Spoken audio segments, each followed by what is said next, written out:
Alright, what I've discovered in life is this. When people tell you that there should be a necessary evil, I don't believe in that very term as necessary evil. For me, evil is evil. That's it. You know, to get rid of it. That's what I believe in. Let's speak about three unnecessary evils that we have when we need to be an effective communicator. When I want to speak, when I need to communicate something, there are three things which I have discovered. The first thing is a feeling. I call it anxiety. Anxiety is a feeling. That's the very meaning of that. When you're anxious, you have a feeling of threat, a feeling of not able to meet the mark. Right? Most of us have this feeling. The moment you put in the limelight, you feel anxious, or you just hear someone telling you that you need to be up there. You feel like, oh my God, I'm anxious. I have a feeling. Now, how do I get rid of anxiety? Anxiety has to be dealt with a positive mindset when we have to really understand what our proposed action is put before us.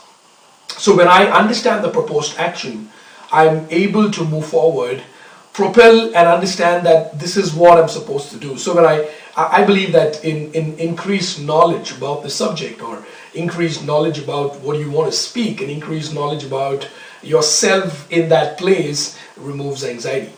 And if you allow anxiety to develop, the next thing that you get into is an emotion called fear. So you move from a feeling into an emotion.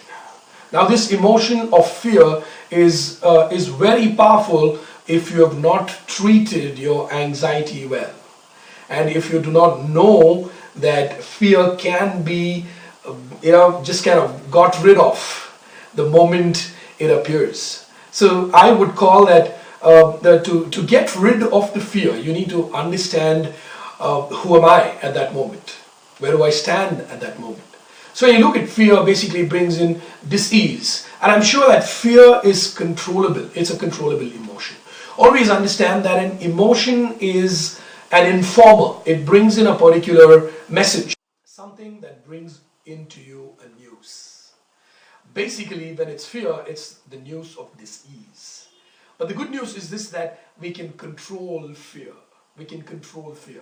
Controlling fear is a very important aspect when it comes to be a presenter or somebody who wants to meet head-on for a very important discussion, a very important decision in life, or even to make a new beginning. There's all these kind of setbacks that you have.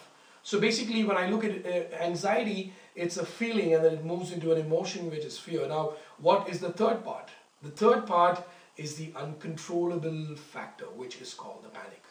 So when panic sets in, you are not able to withstand the amount of fear or the amount of energy flow that comes in, which is absolutely unwanted, unnecessary, which is evil, to move forward.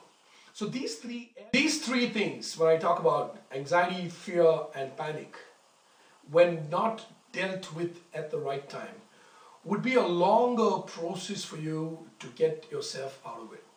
Now, anxiety being a feeling, fear being an emotion, and panic being disastrous, much more dramatic, much more uncontrollable. These three areas have to be dealt at the root. You've got to relay the axe at the root, and that's more important. How do you do that, basically? How do you determine yourself what is my anxiety level, what is my fear level, and what is my panic level? The best way, I would say, is to get yourself doing things which are out of box, in a sense, sometimes spontaneous, but have a keen knowledge about what you want to do. For example, if you have an apprehension of speaking in front of people for a long time, or if you have an apprehension of acting in front of the camera, or if you have a reduced confidence level to socialize, I would say you need to break the boundaries and go out and start doing those things, but knowing what you're doing. So when you speak, you need to know what best you can speak, or when you act, you know what your role requires of you to do, or when you meet people, you need to know the best way, the decorum to understand and be there. So I would say action-oriented things or action-oriented responsibilities can actually eliminate anxiety, fear, and the panic disastrous. Thing I would say to develop your confidence would be to speak to yourself as much as possible. To speak to yourself in that situation, in that process, but having an absolutely positive outset or positive mindset at that time. So when I know that there's something popping in right in front of me saying this is not going to happen, I know that I can retaliate it, hit back and say, no, it's going to work. Right? It's there. So it may not happen overnight, but it's over a process. A simple example would be like when I was a child, I used to go on the main road to get some food for home or something like that, walk on the road, and everybody, an elder would look at me and say, be careful of the main road, be careful of the main road, be careful of the main road.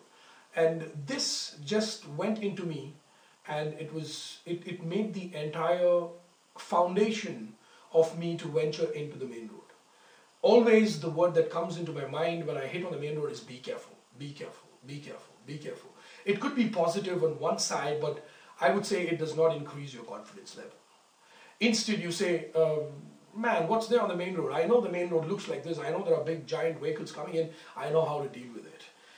Provided I had a chance to speak to myself as I was growing, I would have met the main road in a much confident way as I grew. But then it took for me 23 to 24 years to really understand that the main road is not rocket science. It's something accessible, it's something usable. And I know what my limits are, right? So it makes it much more easier. So guys, if there is these three unnecessary evils in your life, you could just combat them by understanding them first. Make the most conscious effort to accept that you have it. Don't push it under the cot. Don't put it below the blanket. It's going to pop up. It's going to remain there. So the only thing that you keep getting in your mind is, oh, it's there, it's there, it's there. I would tell you, if you work it out, you can look back at yourself and say, it's not there, so I'm moving forward. And that's what everyone needs to do. Let's go ahead.